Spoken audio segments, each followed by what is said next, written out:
शिव गुरु चर्चा सुनने के लिए सब्सक्राइब करें हमारा YouTube चैनल और सबसे पहले शिव गुरु चर्चा के लिए क्लिक करें हमारे नोटिफिकेशन बेल आइकन को। इस जगत में जो कुछ भी है उन्हीं की इच्छा की परिधि के भीतर है, उसी के सरकमफ्रेंस के भीतर है। तो जब आप शिव की ओर चलेंगे तो आपकी करुणा, आपकी दया जो मिल रही है आपको, आपकी संवेदना को बढ़ाएगी, दूसरों का दुख आपको दुखी करेगा। तो वही दया जो आपको मिल रही है, जो आपकी संवेदना को बढ़ा रही है, उस व्यक्ति को भी दुख से थोड़ा बहुत मुक्त करेगी जो दुखी है, क्योंकि आप तो अब संवेदनशील होते जा रहे हैं, समझने लगे हैं सब तो महादेव का है, बेचारा अपना ऐसा कर्म किया है इसीलिए फल भोग रहा है, चलो थोड़ी मदद कर देते। लेकिन आप उस नियमों में घुस रहे हैं जो स्थापित नियम है पहले से। कर्म का फल आपको मिलेगा, वो क्रियमाण कर्म हो, प्रारब्ध हो, जो भी हो, अर्जित हो, आरोपित हो, जो भी हो, कर्मों का फल व्यक्ति को मिलता है क्योंकि वो समझता है मैंने किया है।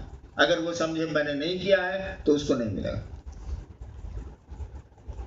तो आपको कर्मों का फल मिलेगा, यह स्थापित नियम है, संविधान है अध्यात्म का। इसमें अब आप घुस रहे हैं, उसकी मदद करने को चाह रहे हैं। अब आपकी कितनी पैठ है वहां, इस पर थोड़ा निर्भर करेगा।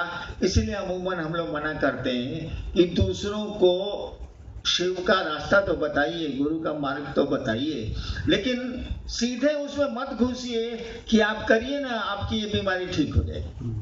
ठीक हो जाएगी जो शब्द है ना, ये आपको कहीं न कहीं प्रभावित करेंगे, क्योंकि वृथा न जाहि देव ऋषि वाणी। देवताओं की, ऋषियों की, इन लोगों की बोली बेकार नहीं जाती। और शिव का शिष्य जो थोड़ा बहुत भी शिव की ओर चलता है, वह आधुनिक युग का सही में ऋषि है। वो उसको मामूली मत बुझिएगा। तो जो बोलता है उसका असर पड़ता है, उसका प्रभाव पड़ता है, तो कुछ न कुछ तो आपको भी वजन उठाने पड़ सकते हैं। इसीलिए हम लोग अमूमन मना करते हैं, कहते हैं कि रास्ता दिखला दो शिव का, दया मांगने के लिए बोल दो और कहो कि इससे तो आपको लाभ ही ना होगा। भाई साहब, करिए, आप जिम्मा ले लेते हैं, आपकी बोली वजन उठाती है, जहर ठीक हो जाएगा। ये मेरा भोगा हुआ है, इसीलिए मैं कह रहा हूं। एक बार एक आदमी मर रहा था, तो शुरू में आदमी एक्सपेरिमेंट करते रहता है। आपको नया मोटरसाइकिल मिलेगा तो इधर देखिएगा ये कौन सी का स्विच है, तो ये कौन सी का स्विच है, तो ये कौन सी का स्विच है, तो ये कौन सी का स्विच है। हम लोग भी देखते हैं।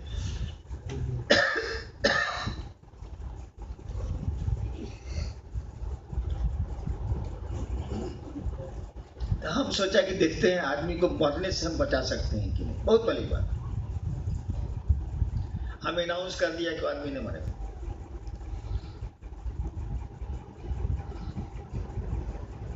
दस आदमी में 10 ग्रुप आए था, उसी में कह देने मरेगा, मत बातें मरेगा। कह भूला, एक्चुअली खिसिया आदमी तो ताव में बोल देता है, फिर भूलाएगा। इसीलिए कहा जाता है कि अघोरी लोग जो बोल देता है उस पर ध्यान मत दीजिए, फिर कहिए बाबा गलती हो गई, कहा खुश रहो बच्चा, जाओ मिठाई खाओ। मऊग आदमी को अगर आप चिढ़ा दीजिएगा तो जल्दी खुश नहीं होगा, वो बाप रे बाप, उसको ढोता बड़े दिन तक। हो देवताओं के भी यही लक्षण है। कहा जाता है कि त्रिपुर सुंदरी शिव से भी नहीं मानती है, और त्रिपुर भैरवी किसी से मान जाएगी।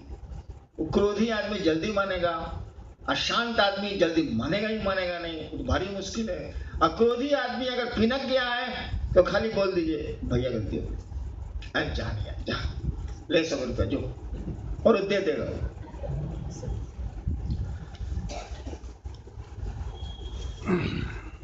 तो मैंने अनाउंस कर दिया कि आदमी मरेगा नहीं।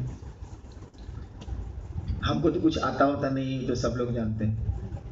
मुखेर कानून साला नेपाल वाला है मेरा। आपको हम क्या बताएं कि 3 दिनों तक मुझको क्या लगा। हमको लगे कुछ हमको हो गया है, क्या हो गया इस हम ही को नहीं पता चले। ये बात तो गए भूला, कावल आदमी तो उस समय तब बात खत्म हो तो गया, दिमाग से उतर गया। हमको लगे चला कुछ हो गया हमको, अब क्या हो गया ये पता नहीं चला। वो अकबकाहट ऐसी, ऐसा कुछ, ऑफिस भी जा रहे हैं तब वो साला वैसे लग रहा है। अब बीमारी कुछ नहीं, मन ऐसी फीलिंग थी जो हम आपको बता नहीं सकते, एक्सप्रेस नहीं कर सकते हैं। 3 दिन के बाद एक आदमी आया, कहा कि सर आदमी मर गया। उस आदमी के बारे में 3 दिन के बाद बोला वो आदमी मर गया। भक्त से जो हमारा ब्लॉकेज था क्लियर हो। मेरा यह कहना कि अभी नहीं मरेगा 3 दिन तक मुझको इस स्थिति में ले गया, न तबीयत खराब है न कुछ है, लगे कि क्या हो गया मुझको।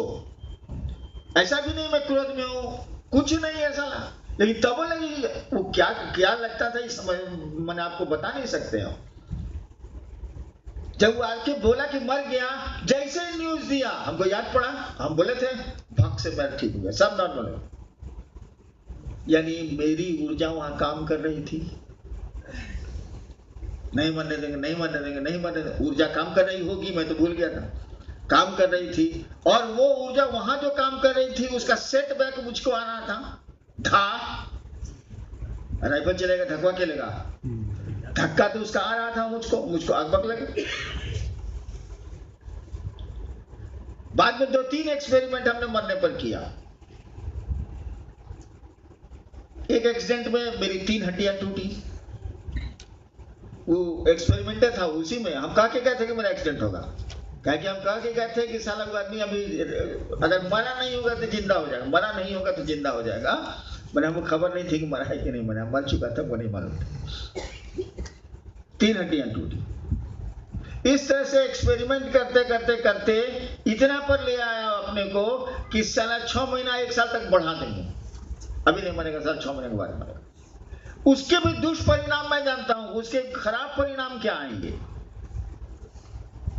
इसीलिए हम लोग कहते हैं कि नॉर्मली जगत में आप इंटरफेयर मत करिए, आप घुसपैठी मत बनिए, मत घुसिए।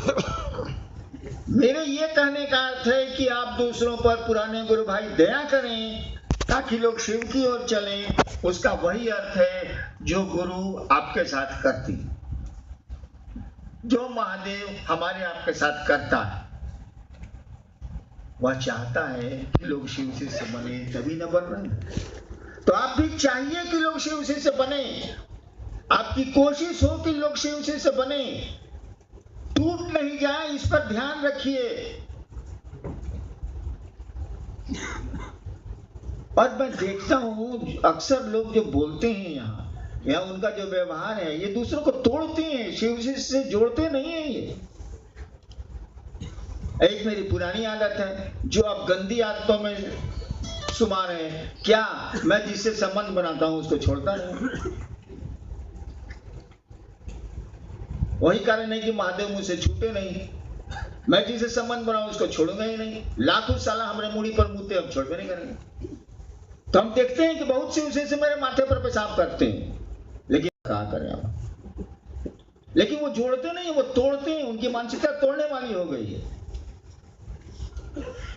ये नहीं होना चाहिए।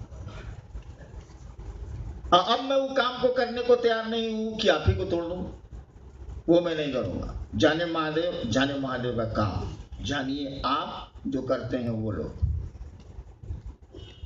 चलिए नेक्स्ट।